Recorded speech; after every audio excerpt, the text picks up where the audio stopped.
نیک اعمال کے ذریعے اللہ عز و جل اور اس کے محبوب صلی اللہ علیہ وسلم کو ہم راضی کرتے، مگر افسوس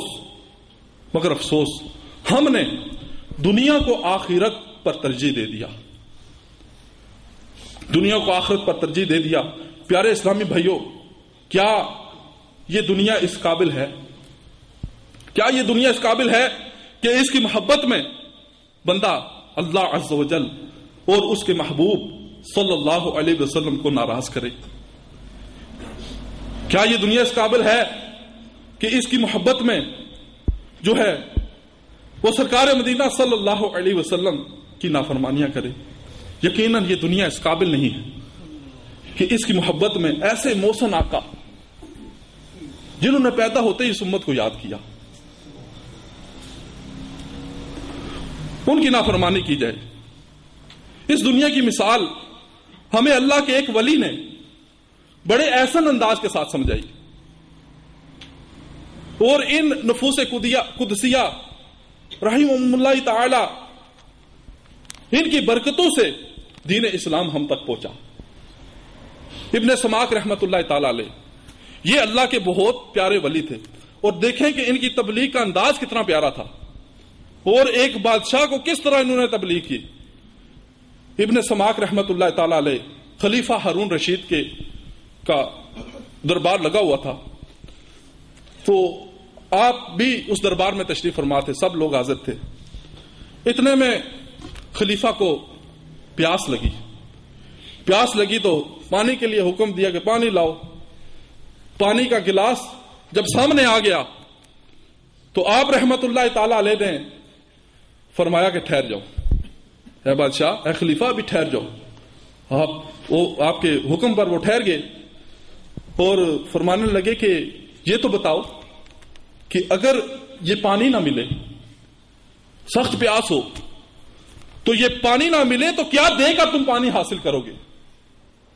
بادشاہ نے کہا پانی نہ ملے یہ تو بڑا مشکل معاملہ ہے، تو کہا کہ پانی نہ ملے تو میں اپنی آدھی سلطنت اس پانی کے لیے دے دوں گا، آدھی سلطنت جو ہے میں اس پانی کے گلاس کے لیے دے دوں گا۔ تو آپ خاموش ہو گئے۔ بادشاہ نے پانی پیا، پانی پینے کے بعد جب گلاس نیچے رکھا تو آپ پھر مخاطب ہو گئے، یہ تبلیغ کا انداز ہے۔ پھر مخاطب ہو گئے اور فرمانے لگے یہ تو بتاؤ کہ اگر یہ پانی تمہارے اندر چلا گیا اور یہ پیشاب بن کر باہر نہ نکلے، یعنی پیشاب بند ہو جائے اور یہ پانی باہر نہ نکلے، تو کیا دے کر اس کو نکالو گے؟ تو بادشاہ نے جو ہے عرض کیا حضور یہ تو بہت تکلیف دہ معاملہ ہے، یہ تو بڑا تکلیف والا معاملہ ہے، میں جو ہے وہ اپنی آدھی سلطنت اور دے دوں گا اور یہ کسی طرح میرا پیشاب جو ہے یہ نکل جائے۔ تو اس وقت آپ مخاطب ہو گئے بادشاہ سے اور کہنے لگے کہ اے بادشاہ، وہ دنیا کہ جس کی قیمت پانی کے چند قطرے اور پیشاب ہو، کیا اس قابل ہے کہ اس سے محبت کی جائے؟ تو میٹھے میٹھے اسلامی بھائیوں، بادشاہ داڑیں مار مار کر رویا اور گناہوں سے توبہ کی۔ تو واقعی یہ دنیا اس قابل نہیں ہے میٹھے میٹھے اسلامی بھائیوں کہ اس کی محبت میں بندہ نمازیں ترک کرے، اللہ عز و جل اور اس کے محبوب صلی اللہ علیہ وسلم کی نافرمانیوں میں مبتلا ہو کر قبر و آخرت میں شدید عذاب کا مستحق بنے، پیارے آقا صلی اللہ علیہ وسلم کے دل دکھانے کا باعث بنے۔ ہاں دل دکھانے کا۔ اور روایت میں آتا ہے کہ جب ایک ہفتہ پورا ہو جاتا ہے تو ہر نبی علیہ السلام کو اس کی امت کے اعمال پیش کیے جاتے ہیں، اعمال اچھے ہوں تو وہ خوش ہو جاتے ہیں، اور اگر اعمال برے ہوں تو غم میں مبتلا ہو جاتے ہیں۔ میٹھے میٹھے اسلامی بھائیوں، ذرا غور تو فرمائیے ہماری نمازیں قضا کرنے سے سرکار صلی اللہ علیہ وسلم کو کتنا دکھ ہوتا ہوگا، کتنی تکلیف ہوتی ہوگی۔ نمازوں کے اوقات سو کر گزارنے سے سرکار صلی اللہ علیہ وسلم کو کتنی تکلیف ہوتی ہوگی۔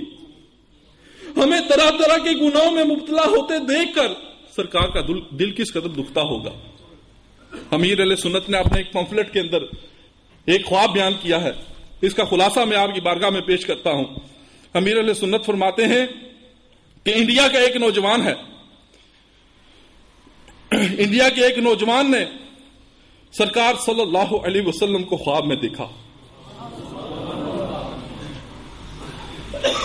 مضمون کچھ اس طرح ہے کہ سرکار صلی اللہ علیہ وسلم فرماتے ہیں کہ وہ نوجوان کلین شیو تھا، اور پورا واقعہ اس طرح ہے کہ انڈیا کے ایک ماڈرن نوجوان کچھ اس طرح خواب بیان کیا کہ میں نے دیکھا کہ سرکار مدینہ صلی اللہ علیہ وسلم کسی کے زانوں پر سر رکھ کر لیٹے ہوئے ہیں، اور قریب ہی دعوت اسلامی کا ایک مبلغ حاضر ہے. سرکار مدینہ صلی اللہ علیہ وسلم مبلغ دعوت اسلامی سے فرمانے لگے، الفاظ یاد نہیں، مضمون کچھ اس طرح ہے کہ میرے امتی داڑیاں منڈواتے ہیں، اس سے میرے سینے میں درد ہوتا ہے. یہ سن کر اس مبلغ نے میرے چہرے پر اپنے دونوں ہاتھ پھیر دیے، اور پھر میری آنکھ کھلی، اور اس ماڈرن نوجوان نے اپنے چہرے پر داڑھی سجانے کا عزم کا اظہار کر دیا. میٹھے میٹھے اسلامی بھائیوں، دیکھیں کہ ہماری نافرمانیوں سے سرکار صلی اللہ علیہ وسلم کو کس قدر تکلیف ہوتی ہوگی، کہ جس امت کو میں نے جب دنیا میں تشریف لائے تو تب بھی اس امت کو یاد کیا. کیا آپ بھول گئے میٹھے میٹھے اسلامی بھائیوں اس واقعے کو کہ سرکار صلی اللہ علیہ وسلم، روایت کا خلاصہ ہے کہ سرکار مدینہ صلی اللہ علیہ وسلم جب خطبہ دیتے تو ایک ستون کے ساتھ ٹیک لگایا کرتے تھے، ٹیک لگا کر خطبہ ارشاد فرماتے. تو جانثار صحابہ نے ممبر بنا کر رکھا ایک دن، تو روایت کے اندر آتا ہے کہ وہ ستون جو ہے وہ داڑے مار مار کر سرکار کی محبت میں رویا کہ سرکار مجھ سے کیوں علادہ ہو گئے ہیں. فقط ٹیک لگایا کرتے تھے، اس پر کوئی ایسا احسان بھی نہیں تھا جتنے احسان اس امت پر ہے. تو وہ ستون جو ہے سرکار صلی اللہ علیہ وسلم کی محبت میں رویا. آج ہم پر دیکھیں سرکار کے کتنے احسان ہیں. جب اس دنیا میں تشریف لائے امت کو یاد فرمایا، اپنی حیات پاک میں راتوں کو اٹھ اٹھ کر کھڑے ہو کر امت کے لیے دعائیں فرمائیں، یہاں تک کہ پاؤں مبارک سوج جایا کرتے تھے. معراج کی شب، معراج کی رات بھی ہم کو وہ نہیں بھولے کہ جب براق پر سوار ہونے لگے، دولہا بنا کر سرکار کو براق پر سوار کرنے لگے، تو سرکار صلی اللہ علیہ وسلم سوار ہونے سے پہلے جو ہے آپ کے چشمان کرم سے آنسو جاری ہو گئے. تو جبرائیل نے عرض کیا، یا رسول اللہ صلی اللہ علیہ وسلم، یہ تو خوشی کا موقع ہے، ایسی خوشی کے موقع پر یہ رونا کیسا، یہ آنسو کیسے؟ تو ارشاد فرمایا، اے جبرائیل، آج میرے لیے براق لایا گیا ہے اور میرے لیے سجاوٹیں کی گئی ہیں، لیکن میری آنکھ سے آنسو اس وجہ سے ہیں کہ میں سوچ رہا ہوں کہ میری امت پرسرات سے کیسے گزرے گی، پرسرات کو کیسے پار کرے گی. آج ہم اگر خوشی کے موقع پر دیکھیں، خوشی کے موقع پر بھی ہمیں یاد رکھا، آج خوشی کے موقع پر ہماری حالت کیا ہوتی ہے، ہم ذرا اپنے اوپر غور کریں. ہاں آج کا مسلمان خوشی کے موقع پر خوب اللہ اور اس کے رسول کی نافرمانی کرتا ہے. خوشی کے موقع کے اوپر شرابیں چلتی ہیں، معاذ اللہ، گانے باجے بجتے ہیں، اور نہ جانے کیا کیا اودھم مچایا جاتا ہے. ارے سرکار نے تو ہماری یہ تعلیم فرمائی تھی کہ جب خوشی کا موقع آیا تو سجدہ شکر ادا کیا، کہ اس وقت بھی اللہ کی بارگاہ میں جھک جاؤ. اور ہماری حالت خوشی کو آج جو شادی کی محفلیں ہیں، دیگر فنکشن ہیں، ان کو کیسے آج مسلمان گزار رہے ہیں آپ خوب جانتے ہیں. کیا یہ سب دیکھ کر سرکار کا دل نہیں دکھتا ہوگا؟ حضرت صدیق اکبر رضی اللہ تعالیٰ عنہ کے وصال پر ہمیں نہیں بھولے.